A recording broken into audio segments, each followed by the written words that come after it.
쫓아오는데.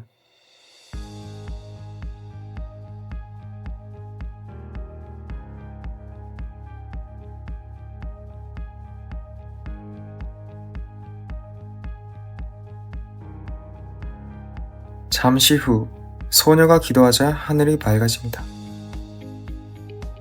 16살 가출 소년 호다카, 15살 고아소녀 히나. 우연히 만난 두 사람이 세계를 부수는 이야기. 날씨의 아이. 오늘의 이야기입니다.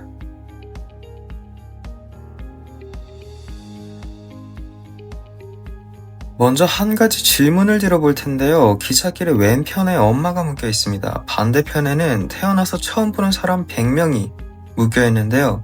당신의 손에는 기차의 선로를 바꿀 수 있는 레버가 쥐어져 있습니다. 왼쪽으로 당기면 엄마가, 반대로 당기면 100명이 죽습니다. 당신은 누구를 구하시겠습니까? 이런 상황을 우리는 딜레마라고 합니다. 어느 쪽을 선택해도 도덕적인 불편함이 남고 서로 다른 가치가 충돌하는 상황. 다시 말해 정답 없는 선택의 상황입니다. 날씨의 아이의 이야기도 바로 이 불편한 질문에서 시작됩니다. 소년 뭔가 이상합니다. 시커먼 먹구름에서 폭우가 퍼붓는데 방방 뛰면서 좋아하는데요. 저 비가 뭐길래? 관객은 의아함을 느끼게 됩니다. 굴뚝에서 시커먼 매연이 뿜어져 나오고 도시는 끝없이 쏟아지는 비에 잠겨 있습니다. 이 비는 단순한 배경이 아닙니다. 이 세계 자체가 어딘가 뒤틀려 있다는 신호에 가깝습니다. 곧이어 비는 배 서치라이트를 깨부수고 소년을 위험 속으로 몰아넣습니다. 이 장면은 말해주는데요. 이 비는 단순한 날씨의 일부가 아니라 이 소년이 사는 삶의 환경 그 자체라는 것을. 저 비가 뭐길래? 에 관한 대답인 셈입니다. 즉, 소년의 삶은 폭우에 무기력하게 부서지는 서치라이트와 같은 것이죠.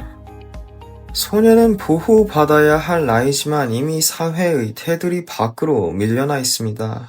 PC방 사장도 거리의 어른들도 그를 보호해야 할 사람으로 대하지 않는데요.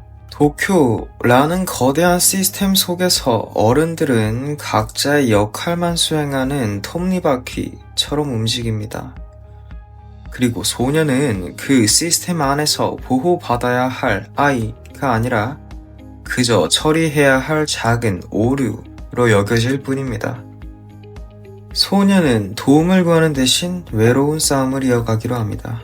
경계선 밖의 소년은 그렇게 외톨이가 되어갑니다. 일시적인 음향의 공백과 차가운 밤거리의 풍경을 조합해서 의도적으로 소년이 처한 상황을 더욱 부각하는데요. 이 같은 편집의 반복은 관객을 영화 안으로도 몰입시키고 소년의 감정선에 깊이 공감하게 합니다.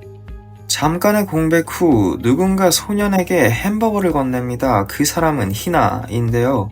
소년이 도쿄에 온 이후 받는 사실상의 첫 호의인 셈입니다. 그래서인지 나의 16년 인생에서 가장 맛있는 저녁 식사였다고 소년은 이야기합니다. 히나의 등장과 동시에 정적을 깨고 피아노 버전의 그랜드 이스케이프가 삽입되는데요. 사운드의 공백이 소년의 외로운 상황을 심화했다면 공백 이후 들려오는 잔잔한 피아노 소리는 소년에게 비친 잠깐의 햇볕처럼 느껴집니다. 두 번째 만남, 히나는 불량해 보이는 사람들에게 둘러싸여 있는데요. 소년은 그런 그녀를 구하기로 합니다. 그 모든 일련의 과정 후에 소녀가 기도하자 하늘이 맑아집니다. 비 오는 도시와 잠깐의 햇볕. 이 대비는 단순한 연출이 아니라 소년의 상황을 은유하기도 합니다. 히나는 이 세계의 균형을 잠시 되돌릴 수 있는 존재이자 늘 비가 오는 소년의 삶에 처음 들어온 햇볕이기도 하기 때문입니다. 이 영화에서 비는 이 아이들의 상황에 관한 은유일 텐데요. 앞이 안 보일 정도로 내리는 비. 그들의 상황 또한 마찬가지입니다. 실제로 영화에서 볕이 드는 순간엔 오직 히나와 소년이 같이 있을 때뿐입니다. 이를 통해 둘의 관계가 이들의 상황과 정서에 어떤 역할을 하는지 간접적으로 유추해 볼 수 있습니다. 희나는 의도치 않게 맑음 소녀가 된 아이입니다. 맑음 소녀는 스스로를 제물로 맑은 날씨를 만드는 힘이 있습니다. 희나도 사회의 테두리 밖에 있는 아이인데요. 부모를 잃고 어린 동생을 책임지며 혼자 살아갑니다. 이 지점에서 영화는 세상을 구하는 소년, 소녀 이야기가 아니라 테두리 밖의 아이들이 서로를 구하는 이야기가 됩니다. 반면 어른들은 줄곧 시스템을 말하는데요. 시스템 속의 어른들에게 이 아이들은 바로 잡아야 할 오류이죠. 예외를 남겨두면 치명적인 버그로 변할 수 있으니까요. 그들의 말은 틀리지 않습니다. 오히려 매우 합리적인 것처럼 보이는데요. 왜냐하면 이 말들은 사회 시스템의 유지에 있어 굉장히 효과적이기 때문입니다. 공리주의는 가장 많은 사람에게 가장 큰 행복을 주는 선택이 옳다고 보는 입장입니다. 그래서 한 사람의 희생으로 더 많은 사람이 행복해질 수 있다면 그 선택은 정당하다고 말합니다. 현대 사회 시스템도 이와 유사한데요. 예를 들어 100명의 경계선 밖의 아이가 있다면 그들이 처한 상황은 제각각일 것입니다. 각각의 아이에게 각각의 상황에 맞는 해결책을 제시할 수 있으면 좋겠지만 그럴 수는 없습니다. 시스템은 계속 시스템으로 기능하기 위해서 개인의 사정보다 일괄적인 규칙을 우선하게 됩니다. 최대 다수에게 적용되는 단 하나의 해결책을 제시해 100명 중 99명을 구한다. 합리적이고 논리적인 이야기. 근데 남은 한 명은? 논리와 합리성에 기반한 해결책이 이 아이들에게 어떻게 받아들여지는지 알 수 있게 되는 대목입니다. 희나는 도시와 사람들을 구하기 위해 도시 전체의 수몰과 스스로를 제물로 바치는 길 중 후자를 선택해 사라집니다. 햇볕은 잠깐 비치고 사라지는데요. 영원하지 않죠. 햇볕을 잃은 소녀는 햇볕을 되찾아야만 합니다. 소녀는 자신이 도망치던 그 세계, 자신을 오류 취급하던 그 시스템 속으로 다시 돌아옵니다. 이 귀환은 단순히 사건 전개의 일부가 아닙니다. 왜냐하면 소년의 선택은 영화가 선택하는 방향과도 맞닿아있기 때문이죠. 도망치던 아이가 선택하기 위해 돌아왔습니다. 소년, 저항합니다. 이 장면에 이르기까지 소녀는 단 한 번도 경찰에 대항하지 않는데요. 소녀는 항상 도망치는 쪽을 택했죠. 여기에 이르러 마침내 소녀는 공권력에 저항합니다. 완전 정신 나갔죠. 총까지 빼들고 경찰을 위협하는데요. 완전 말 안 되는 전개죠. 말이 왜 안 돼? 내가 가진 단 하나가 저기에서 죽으려고 하는데.